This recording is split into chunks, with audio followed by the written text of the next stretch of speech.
Станува збор за поетскиот Парнас или пандан на спортската олимпијада. Идејата потекнува од британскиот поет Сајмон Армитаџ, кој всушност се поведе од олимпиското мото важно да се учествува. Сметам дека тој со овој потек воспостави едно нов слоган во светски рамки. Тоа е важно да се разбереме без оглед на тоа кој јазик се зборува. Идејата е да се соберат на едно место 204 поети, односно поети од секоја регистрирана земја во Олимпискиот комитет, да има по еден автор. На тој начин ќе се овозможи речиси сите јазици, официјални кодирани јазици да бидат присутни во Лондон во периодот од 25 јуни до 2 јули, а исто така се планира градот да биде бомбардиран, буквално бомбардиран со поезија од учесниците, на тој начин што ќе бидат објавени стихови, испечатени стихови на обележувачи на страници, и тој материјал веќе е колку што знаме испечатено, околу половина тон таков материјал ќе биде фрлан од воздух на сите можни ќошиња од Лондон. Меѓу учесниците секако има автори од наразлични возрасти, автори кои негуваат различни поетики, автори кои потекнуваат од завојувани држави.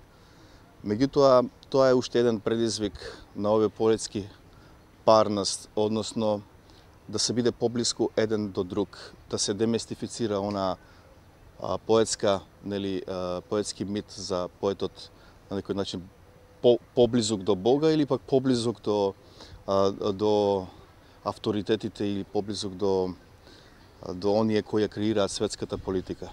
На тој начин ние ќе бидеме всушност поблиски едни до други. Секако големо значење тоа што поезијата која ја пишувам на македонски јазик ќе биде преведена на повеќе јазици, ќе биде објавена во антологијата наречена Светски рекорд, каде што ќе има по една песна од сите 204 автори.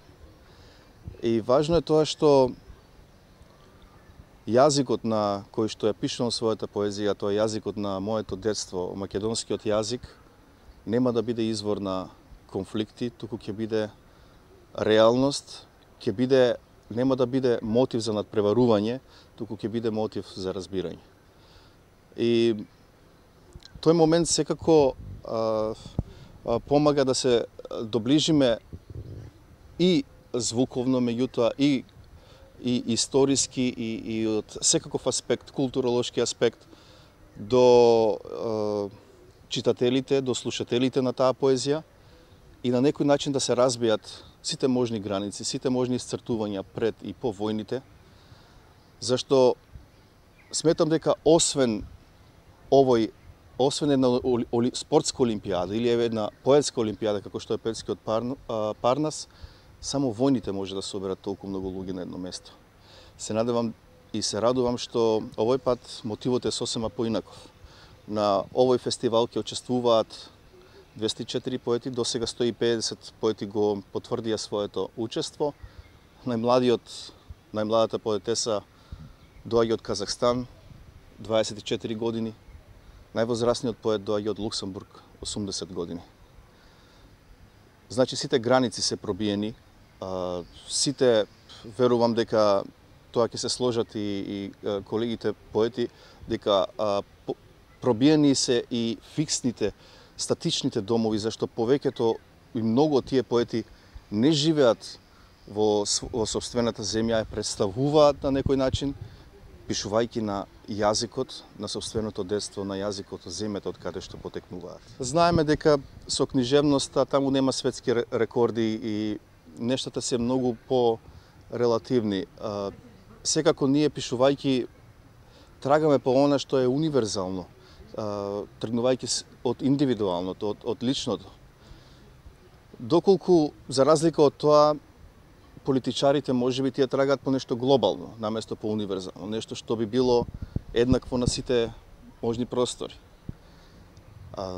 И таа пред се лична потрага, која ќе ги достигне сите тие универзални вредности, тогаш сметам дека секој поет е добродојден во она мало поетско братство, што би го рекле ние, кое не познава, пак ќе речам, атласи, кое што не познава географски индекси, туку тука се пред се во преден план се индексите на човечкиот дух и на она што би го рекле лична историја, лична митологија, која секако во многу нешта исто така зависи од местото од каде што доаѓаме и од она што го наследуваме од нашите предци како приказна, како сеќавање, како судбина или како бегство од некој дом. Книгата Преместен камен се објави на бугарски јазик благодарение на фондацијата Традуки, на преведувачот Роман Кисјов, издавачката куќа Стигмати, а секако промоцијата во многу нешта беше поддржана и помина така како што помина, секако и благодарение на Македонскиот центар за култура во Софија и Универзитетот во Софија. Драго ми е што на едно место се собравме музичари, актери, а пред се ми значише тоа што таа вечер ја поделивме заедно со Теодосиј Спасов, кого исклучително го почитувам и веќе неколку години наназад следам неговата музичка продукција или без оглед дали станува збор за самостојни албуми или соработки со други музичари. И на таа промоција претежно молчев, а и мислам дека не можев поинаку да реагирам пред луѓето кои беа таму, пред нивната тишина и пред звуците на Теодосиј Спасов. Се подготвува исто збирката Преместен камен на албански јазик. Ќе се објави во Тирана, верувам најдосна за неколку недели, и доколку секако издавачот реши да се направи промоција, ќе се замине таму и ме интересира како оваа хоризонтала ќе профункционира Албанија, Македонија, Бугарија, меѓутоа надвор од сите тие можни политички и, да речем, историски контексти, туку единствено нешто што може да не поврзе во тој миг, тоа е поезијата, тоа е преместувањето на камените, преместувањето на границите, кое е толку карактеристично за Балканот. Велат, секоја планина нели има своја тежина, така и каменот си има своја тежина, со тоа што тој тежи на своето место. Кога планината ќе се премести, тоа значи дека тоа може да се направи или со војна или со љубов. Кога каменот ќе се премести, може да изникне нов дом, нов зид, од кој може да се оградиме од сите тие непријатни работи кои може да не се случат. Меѓутоа, од исто време може да се случи со тој преместен камен да се убие човек. Се надевам дека сите оние преместувања за кои пишувам, кои сум ги наследил од моите предци исто така, се благородни, во смисла дека една промена на просторот не значи само бегство од некој страв, туку љубопитност, желба за истражување. Преместувањето на каменот, преместувањето на домот, го гледам само како такво.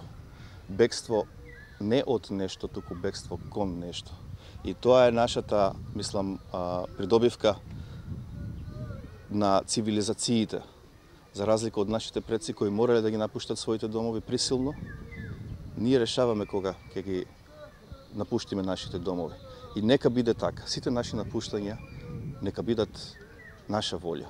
Зашто тогаш кога напуштањето ќе дојде присилно, тогаш мислам дека ќе се трудиме со сета сила да останеме на своето место.